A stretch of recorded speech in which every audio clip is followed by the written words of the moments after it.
Ok? Vamos lá então, título da lição e verso, que nosso tempo já foi todo quase embora. Quem ajuda lá, título da lição e verso.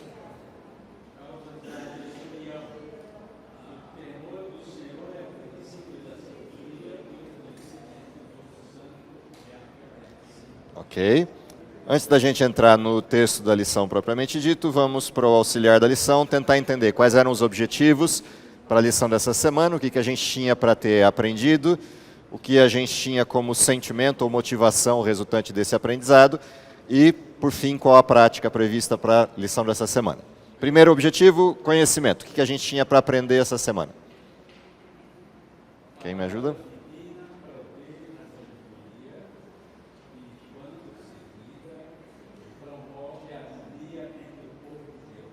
Ok, então, duas questões importantes no conhecimento dessa semana. O primeiro deles é que sabedoria resulta do conhecimento ou da compreensão da palavra de Deus.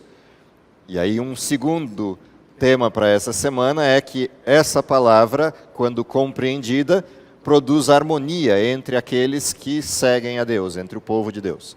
Portanto, se o objetivo da lição é entender o processo da desunião e suas causas, a gente pode entender isso a partir das causas da desunião, tentar identificar várias, ou identificar qual é aquela coisa que produz a unidade.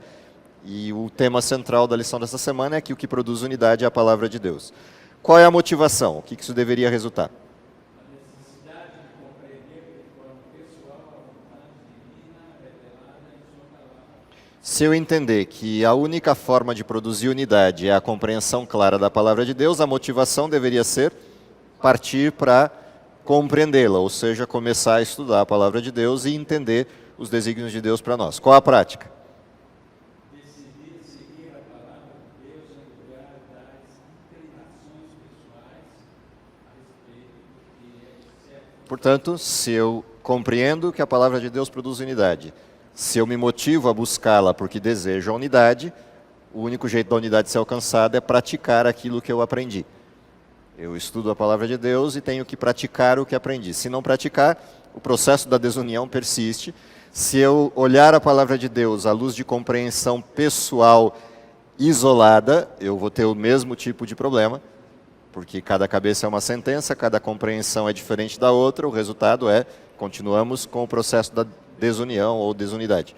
Portanto, há um percurso a ser traçado para compreender a unidade e para produzir unidade no povo de Deus. E esse percurso é aproximar-se de Deus. Essa lição ela pode ser ampla ou curta, depende muito do como a gente quer abordar o tema.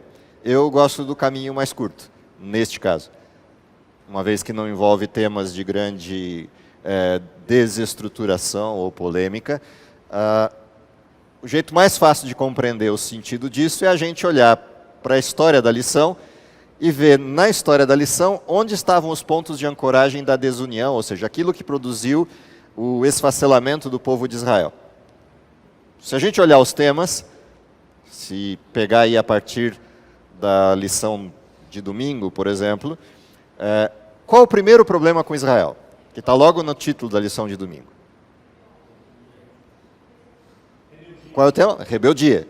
Portanto, uma das causas iniciais da desunião é ser rebelde. E rebelde especificamente com aquele que produz a unidade, no caso do fenômeno que a gente está olhando, a unidade do povo de Deus. Portanto, a rebeldia aqui é rebeldia contra Deus e contra os seus desígnios, contra os seus propósitos. Aliás, o que já continua da lição da semana passada, a primeira rebeldia instalada é a rebeldia do ser humano contra uma ordem direta de Deus. Se comer dessa árvore, morre, se não comer, não morre. Esse desenho de rebeldia, ou seja, de duvidar daquilo que Deus disse e se posicionar contra ele, produziu uma desunião entre aquelas pessoas e Deus e, consequentemente, entre os dois, porque o rol de acusações começa na sequência. É a consequência natural do processo do pecado. Portanto, aqui começa o primeiro desenho de entendimento do que é que produz a desunião. Diga. Eu acho que começa pela palavra-chave. Temor. Tem dois viés. Tem o temor de medo e tem o temor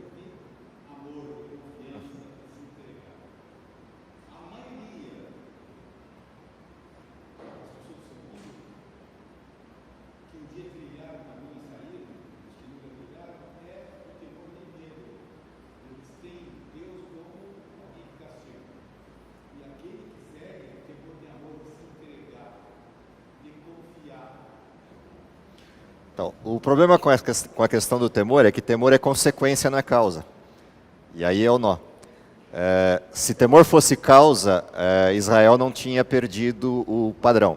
Quando você olha o temor à luz de consequência e não de causa, qual é o problema com a questão da desunião ou o processo de quebra de unidade de qualquer fenômeno? Se você tem um paradigma para esse fenômeno, e a gente começa exatamente com esse paradigma, existe uma ordem, Deus dá o paradigma.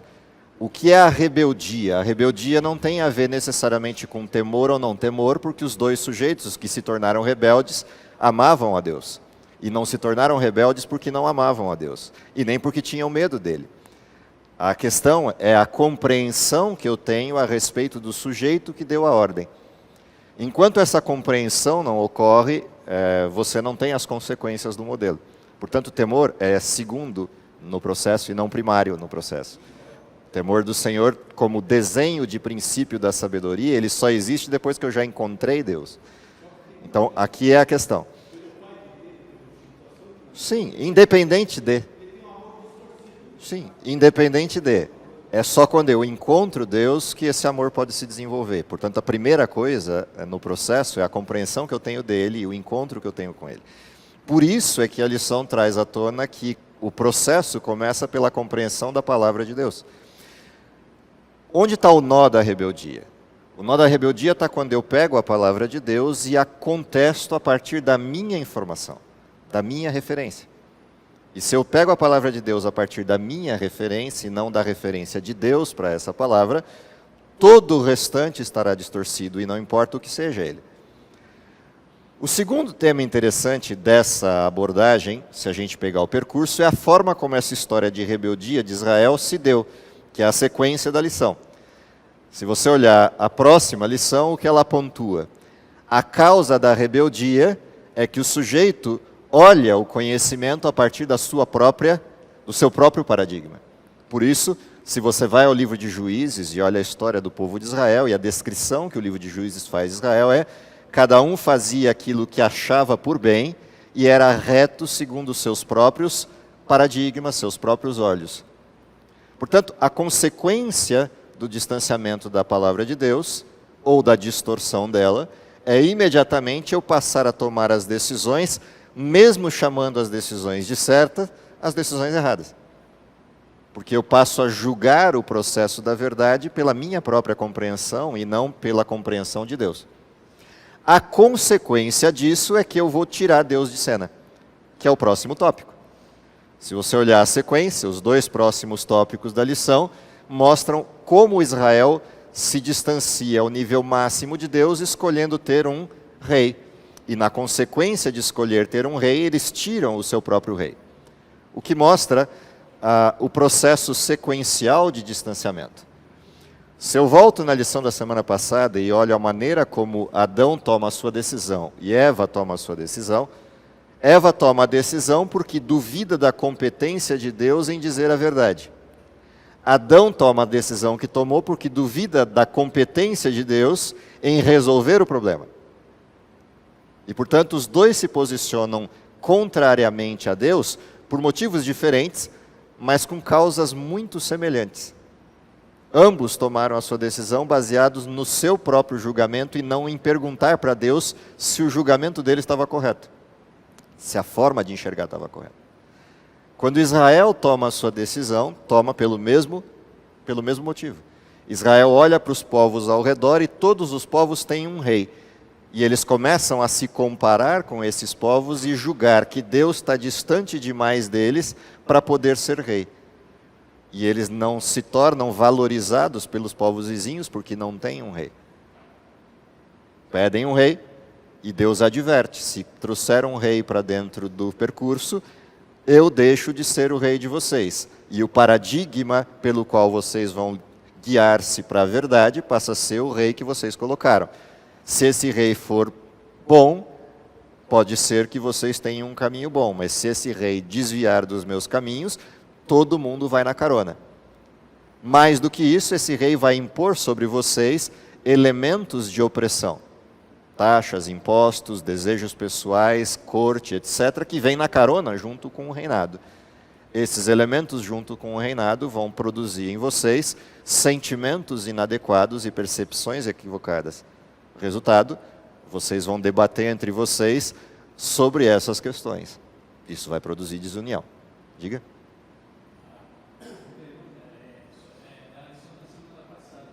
Sim. Uhum.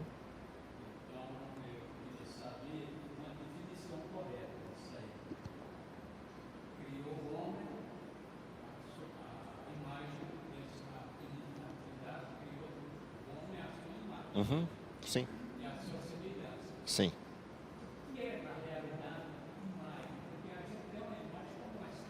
Uhum. Uhum. Então, a definição física que a gente tem disponível dentro do desenho bíblico para isso, que é a imagem, semelhança é a mesma coisa. Tá? É só duas palavras que significam a mesma coisa, típico da literatura hebraica, você usar dois sinônimos dentro da mesma frase. Então, imagem e semelhança é a mesma coisa. A imagem de Deus está apresentada em pelo menos 3 grandes fatores ali. O primeiro fator é domínio. É a primeira questão da imagem. O segundo fator é relação. Deus cria seres plurais para se relacionarem entre si e ainda provoca o ser humano para perceber isso, porque é primeiro o homem, depois cria a mulher, para que ele perceba a necessidade relacional de um ser da mesma espécie. E o terceiro aspecto posicionado ali é a capacidade de criar. E isso está manifesto no ser humano, tanto na sua capacidade racional, de criatividade, quanto na sua capacidade fisiológica de gerar vida. Por isso Deus os abençoa e lhe diz, sede fecundos, de forma intencional, diferente dos animais que fazem isso por instinto. O ser humano decide criar. E não só decide criar, mas cria mesmo, ou seja, depois que nasce, continua criando. Então, dentro desse contexto, a semelhança com Deus, a imagem de Deus, se manifesta nesses 3 elementos que são parte do que está presente na divindade. A divindade domina o universo, a divindade se relaciona entre si de forma idônea e persistente, e a divindade tem o poder de criar, o poder decisório e intencional de criar. Essa é a semelhança, isso é o que está no Gênesis, na parte concreta do que eu posso trazer esse elemento de semelhança. Qualquer coisa além disso é ficção, mas isso aqui é o desenho. Exatamente este desenho é o que redunda no que a gente estava discutindo. Isso aqui, que é a capacidade relacional, depende de algo que Deus pôs na criação. Se você lembrar, a criação termina assim, e não assim. Aqui é o 6º dia, a criação termina no 7º. Portanto, esse ser a quem Deus concedeu capacidade de domínio, capacidade de criação e relacional, tem uma referência. Ou seja, todos os seres criados e todos os que viessem a existir deveriam olhar para este referencial. Deus. E esse referencial manifesto na sua revelação. Palavra, criação e seu filho. Essa era a referência. Portanto, quando Deus faz o ser humano semelhante a ele, a unidade com Deus e a unidade entre si depende da continuidade da referência. A criação, tudo aquilo que existia antes do 6º dia, tinha esta referência aqui. Então você tinha uma hierarquia. O ser humano, a criação e Deus. Essa era a hierarquia do modelo. Para haver unidade entre os seres humanos, eles teriam que responder à hierarquia. Para haver unidade na criação, esta deveria responder à hierarquia. No momento em que esse sujeito quebra o modelo, isso aqui se desfaz, se torna desunião, isso aqui se desfaz, se torna desunião, e esse processo aqui se torna desunião. Porque o meio do caminho quebrou a regra do jogo. E era o único que podia quebrar, porque o livre-arbítrio estava aqui. Não estava aqui, nem aqui. O livre-arbítrio estava exatamente aqui. Portanto, o modelo da desunião se dá quando eu quebro a referência do livre-arbítrio e, portanto, a rebeldia e o distanciamento de Deus produzem um caminho invertido. Isso aqui se perde e vai cada um para o seu lado. E isso não tem fim, é cada vez mais distante uns dos outros.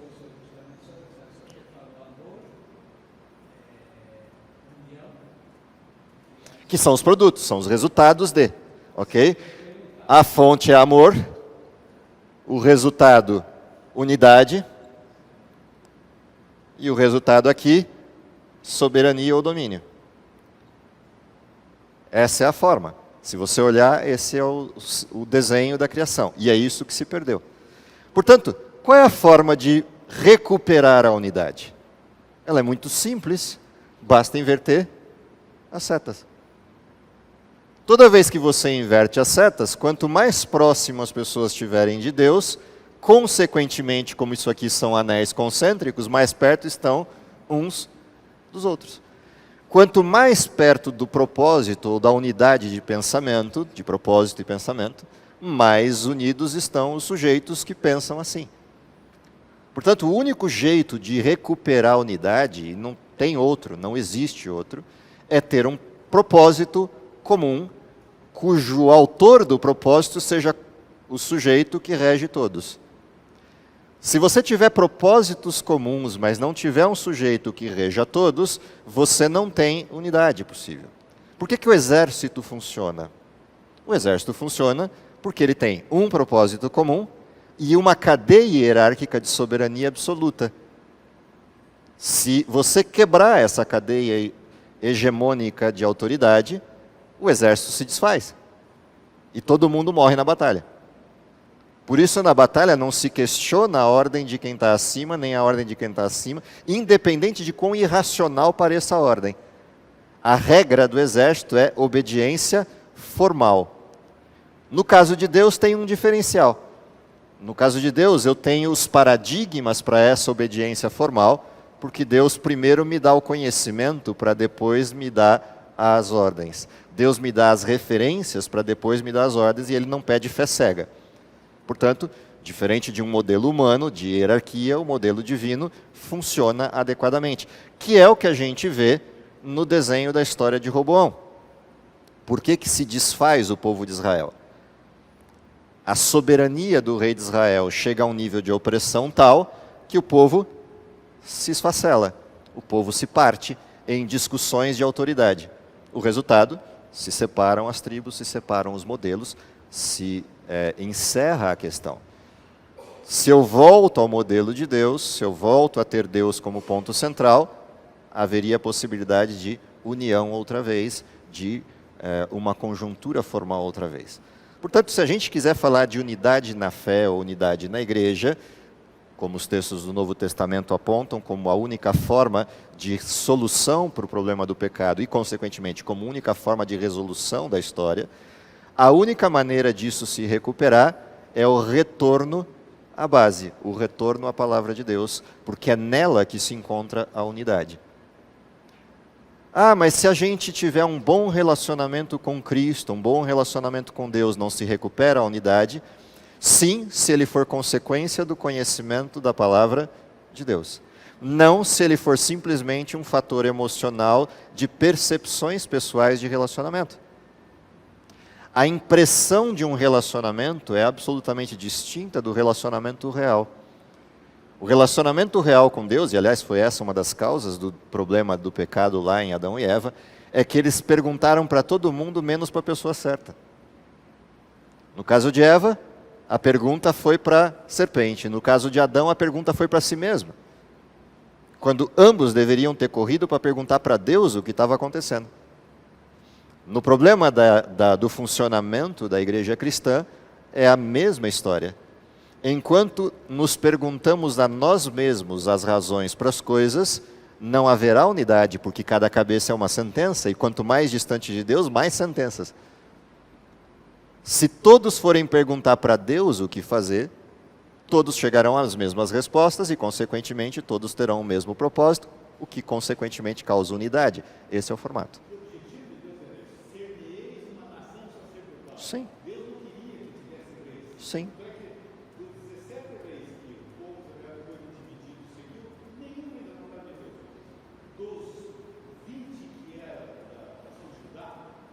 Sim. Sim. E mesmo os que seguiram, todos os que seguiram Deus, a exceção de um deles, que eu poderia dizer assim, foi quase que bom de ponta a ponta, que era um garotinho que se tornou rei, a exceção desse, todos os demais reis de Israel tiveram altos e baixos. Todos. Se eu pegar Davi, o homem segundo o coração de Deus, é um pecado atrás do outro. Se eu pegar Salomão, é um pecado atrás do outro. Ou seja, mesmo os reis bons foram maus. Portanto, não tem, de todos os reis de Israel, não tem reis bons. O que mostra porque Deus não quer humanos como reis. Deus quer Deus como rei. Portanto, para resolver a lição dessa semana, para a gente fechar o desenho dela, como eu falei, é uma lição que pode ser simples ou complexa, depende de para onde a gente quer olhar. Para fechar o desenho, o que está como base do formato, que é o que a gente tem perdido ao longo do tempo, é o retorno, a parte central do modelo cristão, que é o conhecimento perfeito, pleno e profundo da palavra de Deus. A partir de um conhecimento profundo da palavra de Deus, eu sou capaz de olhar para a criação, apesar de todos os defeitos que ela carrega de degeneração do pecado, eu consigo encontrar Deus de forma plena lá, se eu for olhar para ela a partir da sua palavra. Se eu olhar para Cristo e para Deus, a partir da referência da palavra de Deus, eu também compreendo quem é Cristo e o seu papel, quem é Deus e o seu papel, quem é o Espírito e o seu papel. Mas se eu busco a estes sem a sua palavra, eu crio a minha imagem de Deus. E aí, se cada um criar a sua, o processo degenera. Portanto, se a gente volta aos objetivos, por que que a palavra de Deus é a essência da sabedoria? Porque eu não consigo falar com Deus face a face. Só por isso. Portanto, eu preciso da referência, para daí compreender como Deus fala comigo. Por que que a palavra de Deus produz harmonia? Porque o propósito da natureza humana está escrito lá. Se eu compreender esse propósito, eu assumo a minha missão. Se todo mundo assumir a mesma missão, está todo mundo unido e perde o foco nas coisas que nos desvencilham. Por que que isso deveria despertar um sentimento na gente de busca da palavra de Deus? Depende, aí só é uma questão. A gente gosta de viver na desunião ou a gente quer uma vida harmônica? Aí realmente depende do que cada um gosta. Se para a gente está tudo bem, o samba do crioulo doido instalado no mundo de hoje, onde cada um age por si mesmo e briga com todo mundo, se essa é a expectativa de vida que eu tenho feliz e alegre, então eu não preciso buscar a palavra de Deus. Mas, se eu não estiver satisfeito com a forma como o mundo está, só sobra uma alternativa. Ou junta todo mundo num propósito só para ter paz, ou não haverá possibilidade de solução. Por que isso deveria me mover para uma prática? Porque não faz muito nexo, não faz muito sentido a gente falar de um cristianismo de um céu futuro. Não tem nexo esperar um céu que venha só daqui muito tempo ou só depois que eu morrer. Esse céu só faz sentido se acontecer agora. Porque se eu esperar esse céu para o dia que ele for acontecer lá, e só lá for de fato o céu, significa que eu estou preocupado com outras questões que não o céu de fato. Eu estou preocupado com as questões que eu posso obter do céu, e não o que o céu significa de fato. O céu significa de fato vida harmônica, e vida harmônica só é possível lá se ela existir aqui. Portanto, o que deveria me motivar na prática da busca da palavra de Deus, mais do que qualquer coisa, é a antecipação do céu. Ou seja, a música do Arautos não deveria ser só uma retórica, o céu é aqui. Ela é a essência da mensagem bíblica. Porque é o céu sendo aqui que o céu futuro se tornará possível. Porque se a Bíblia estiver certa no que diz, é só quando o povo de Deus for um que o céu de verdade se manifesta. E o povo de Deus só será um se a palavra de Deus estiver incutida no coração, incrustada no coração daquele que crê. E essa talvez seja a maior dificuldade do mundo de hoje, por várias razões. A primeira delas é o tamanho. É complicado você falar num mundo de 155 caracteres, num livro de 2.000 páginas, 1.500 páginas. É complicado você falar numa geração que consegue entender até a segunda linha do texto que lê e não lê o resto do e-mail e faz as perguntas que já estavam escritas no e-mail. É complicado para uma geração que está se acostumando a isso, e eu não falo a geração no sentido da idade, é a geração no sentido da época. Porque eu tenho velhos e novos em 55 caracteres. Se fosse um privilégio só dos novinhos, a gente ainda tinha solução, era só começar a reeducar. O problema é que os idosos estão no mesmo caminho. Você manda, e eu vivo disso, né? Meu trabalho é 90% texto. Eu mando um e-mail com mais do que 5 linhas, e eu já tenho certeza que as últimas 3 linhas do e-mail ninguém leu. E não leu mesmo. E estão fazendo perguntas sobre as 3 últimas linhas do e-mail, que a resposta estava lá. Ou seja, como é que eu falo de verdades bíblicas de um livro que é denso e não didático, num mundo que só lê 155 caracteres, normalmente só os 50 primeiros? Esse é o problema. Não haverá possibilidade de unidade se o conhecimento é raso. Não há possibilidade de unidade se a gente discute a superfície, porque a superfície discute pessoas e a profundidade discute teses. Eu posso discutir teses e ser amigo das pessoas, mas não dá para discutir superfície e continuar amigo. Porque se você discute superfície, o que vai haver é divisão, cada vez mais. E o mundo caminha nessa direção. E isso não é à toa. Existe um propósito por trás disso. E esse propósito por trás desse processo de superficialidade é a eliminação da capacidade volitiva humana. Essa era a intenção de Satanás. Quanto menos as pessoas pensarem, mais fácil é manipulá-las. E não importa os modelos de onde isso aconteça. A grande pergunta é o que nós vamos fazer enquanto cristãos para reverter isso. Portanto, falar em unidade é a busca da reversão desse modelo. Dá trabalho? Sim. Estudar dói? Dói pra caramba. Mudar o que se pensa dói? Mais ainda. Mas não há outro jeito de produzir e alcançar a unidade que não seja um retorno profundo à palavra de Deus. O desafio para essa semana, para todos nós, é retornar à fonte, arregaçar as mangas, suor e lágrimas, e aprofundar aqui. Se alguma unidade possível existe, ela está aqui, não está em outro lugar. Enquanto isso não acontecer, o que a gente vai assistir é mais do mesmo. O que eu espero é que Deus nos dê a vontade, a graça, a força, a perseverança para romper com os paradigmas da atualidade e decidir ler um pouquinho mais do que 155 caracteres, aprofundar um pouquinho mais do que a superfície de diversos mecanismos de conhecimento rápido e se aprofundar no texto, para que a gente esteja preparado de alguma forma mais sólida para o que vem pela frente, seja lá o que for e de que forma for. Que Deus abençoe vocês, um bom restante de sábado para todos. Vamos orar?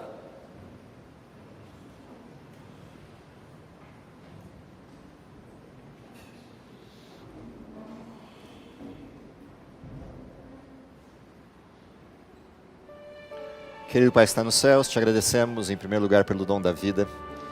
Te agradecemos porque num mundo de tanta dificuldade, de teses as mais variadas, Tu nos entregaste a Tua palavra que tem a resposta para todos os problemas, para todas as questões, para todos os anseios da humanidade. Que possamos, através da Tua palavra, encontrar a serenidade necessária para viver os tempos conturbados em que estamos. Que possamos, através da Tua palavra, também desenvolvermos a perspectiva adequada da nossa missão e da nossa esperança. Ser com a Tua igreja, com o Teu povo, preparando-os para um dia encontrá-lo nos ares, é o que lhe pedimos por Jesus. Amém.